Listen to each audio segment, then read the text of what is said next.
হুজুর খাজা গরিব নওয়াজের প্রিয় আশেক নূরে নিগাহে ওয়াজানে জিগারে গরিব নওয়াজ হজরত কুতুবুল আলম শামপুরি রাহিজাল।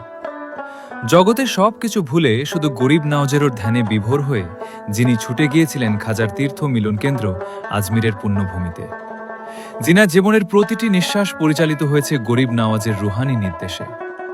হজরত বাবা শামপুরি খাজা বাবার প্রেমে এতটাই বিভোর ছিলেন যে তিনি বিবাহ করতেও রাজি ছিলেন না।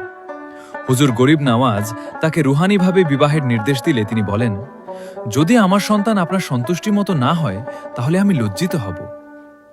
বাবা শামপুরের এই প্রেমময় ভয় দেখে গরিব নওয়াজ বললেন, তোমার বড় সন্তান হবে আমার বিশেষ প্রিয় পাত্র, এবং দেখালেন বড় ছেলের মাজার শরীফ ছোট পাহাড়ের চূড়ায় নয়নাভিরাম প্রাকৃতিক দৃশ্যের মাঝে। আল্লাহর নূরের তাজাল্লায় পরিপূর্ণ এক মাজার, এবং গরিব নওয়াজ বললেন, ওই মাজারের সাথে আমার মাজারের সরাসরি বাতিনি সম্পর্ক থাকবে। গরিব নওয়াজের সেই পবিত্র ভবিষ্যৎবাণী আজ বাস্তব।